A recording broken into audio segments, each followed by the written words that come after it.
Hello everyone, happy Friday. Gonna bust out another request here for Hunter Coleman. He had asked me if I had any SD40T-2s, and I said yes, I owned one, and it was a Rio Grande.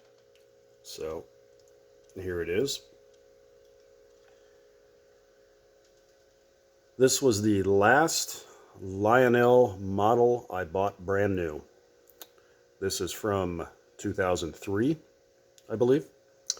Nice model, actually. A lot of good detail. And look at your pilots there. You got a pretty good gap between the pilot and the chassis, but you got air hoses, snowplow, grab irons on top of the air hoses. Overall, a nice guy. You got separate windshield wipers up there. You'll see all that. This door here actually opens. And this door back here actually opens as well.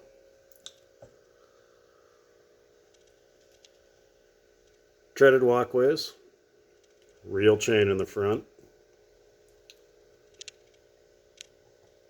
You actually got drainage holes in your steps there. Nice touch. I like the white painted ends on these handrails too. I think that's pretty neat. Good detail on the trucks. Legible builder's plate there.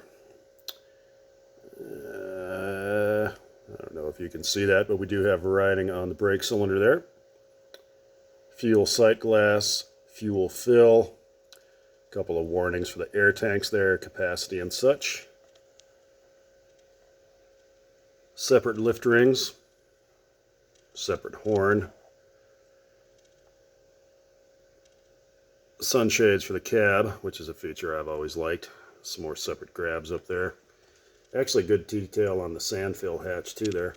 I like that. You got one there. And focus. One in the back. See-through grille detail on this guy.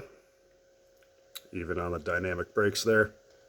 And even down here, which is what makes it a tunnel motor.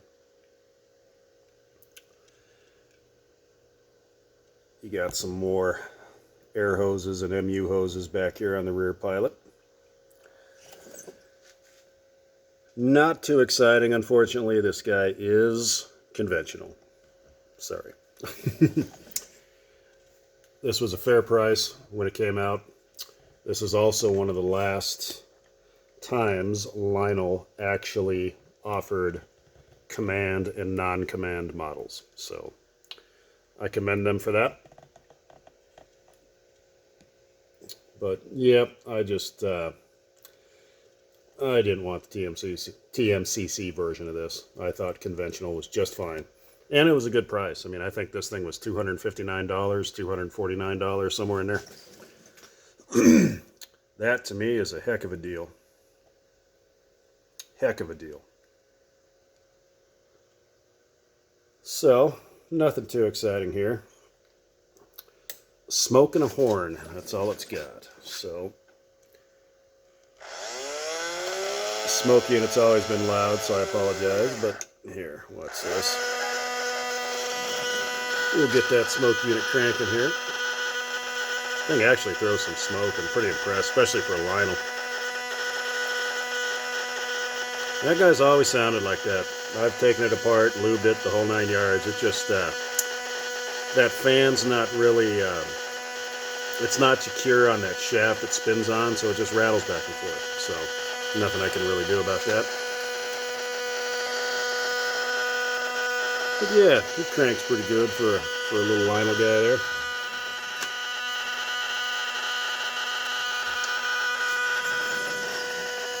Even though it's conventional, the horn is not terrible.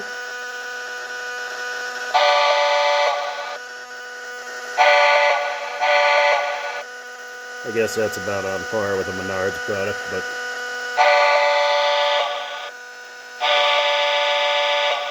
for the price point, I'm not concerned. I mean, heck, this thing still runs perfectly, so. And I've had it, I mean, think about it, this thing's 20 years old. Never had a problem with it. Never had a problem with it. One thing that's kind of weird about it, and I think the command versions are the same way, and I know they changed it very shortly after this. Dummy axle,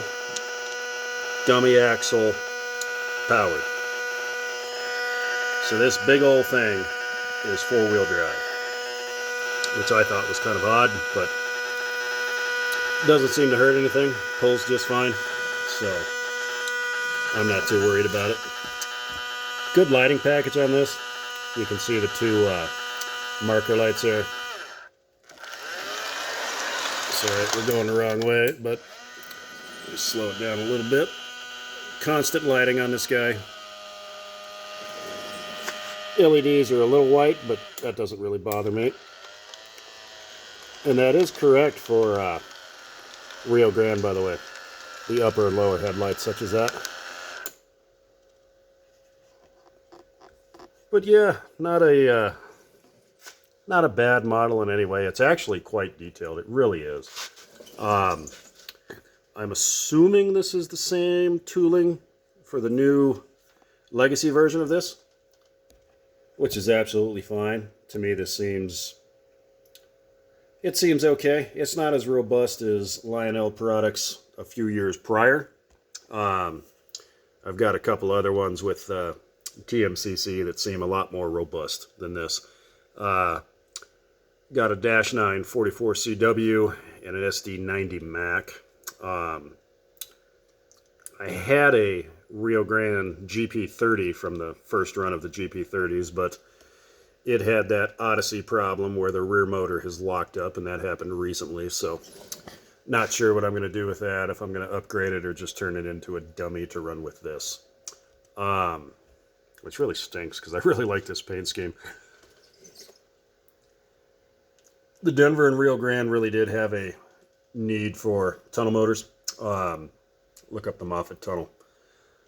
But the climb west out of Denver, a lot of snow sheds, a lot of short tunnels, so it just was more healthy for the motors, basically, to have the intakes down here sucking in the cleaner air.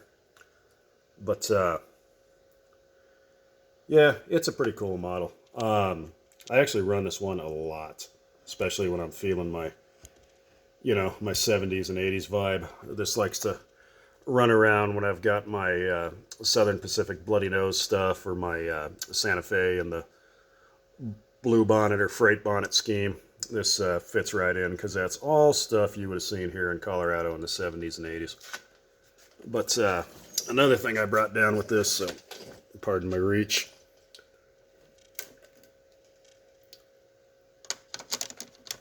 I bought this about the same time, even though it was made a few years prior to this model, but this is his matching K-line caboose, which is pretty cool. This is actually a pretty good representation of the ICC, International Car Company, caboose that Denver Rio Grande took their first delivery of in 1966. And K-Line got that right. Check that out. 3 of 66. These K-Line cabooses are great, by the way. 2 figures in there. They're both doing the same thing, but still. This is a smoking one. Be cautious with your K-Line smoke units on these cabooses. I'll show you in another video. I have a Southern Pacific one that cooked pretty good around the base here and actually melted it. I had to do quite a bit of paint work to try to get rid of that, but those are actually brass walkways on this. Little brass platform for the handrails there. Vent for the toilet. All separate chain, grab irons, everything. That door opens in there. The same thing. See-through drainage on the steps and the platform. And these K-line cabooses are really nice. They really are. They will give Atlas Master cabooses a run for their money all day. Sorry, that's just my opinion. That's a new one too, by the way. Took me a long time to find a Santa Fe caboose in the merger scheme to go with my SD40T-2 in that same paint scheme, so I was quite happy to find that. But anywho, next couple days we will get a Rio Grande running session. I do have enough to fill all those tracks up there, and seeing how I live in Denver, we kind of have to. But yeah, other than that noisy smoke unit there, and like I said, it's made that noise ever since it was brand new, so I'm not worried about it. Pretty nice locomotive.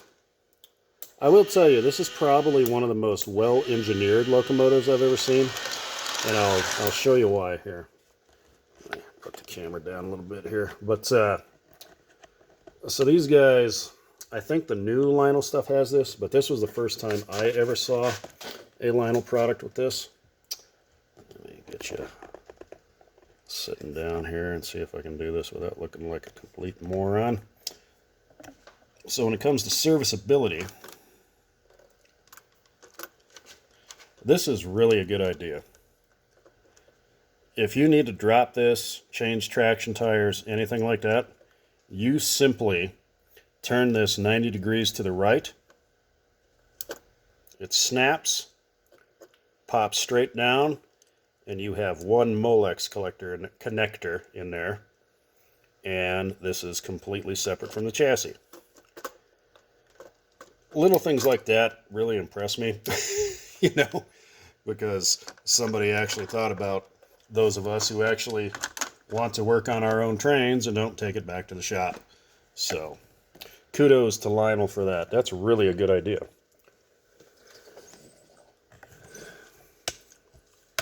But anyway, nice model. I really wish I could have found the Southern Pacific version of this, but at the time, my local dealer, which was Caboose Hobbies, feel free to look that up. At one point, that was the world's largest train store. But the SPs were all sold out, and all that was left were conventional Rio Grandes. I'm sure they ordered a bunch of these. It was back in the days when you didn't have to pre-order anything. You could kind of rely on your dealer. So, which is kind of like that's kind of how I like to do it. I like to see something before I buy it. That's just me, you know. I wouldn't pre-order a brand new car online and just hope for the best when it gets delivered. But to each their own. I'm not gonna say either way is wrong or right. It's up to you. But especially with the money we're shelling out these days, I wouldn't pre-order anything. But your call, your call. But anywho, nice model. Sorry for the rambling, but like I said, this is one I really like. And you just, I think MTH did a version of this. If anybody's got that, please do a review on it. I'd really like to compare, see how much better it looks or how much worse it looks or anything like that. But I'm really impressed with this guy, and this looks, I don't know, I always like this style. SD40-2 is a good enough looking locomotive in the first place, but when you do this treatment to it, this becomes an excellent looking locomotive. And I remember seeing these all the time when I was a kid. I mean, they use these all the way to 96, you know, when Southern Pacific and Rio Grande were the same company. So there even were a couple of patched versions of these, you know, where it would say UP right here, that rolled around the Denver area well into the 2000s. So I remember these well. But anyway, that's all for now. Hope you guys have a good weekend. Catch you on the next one.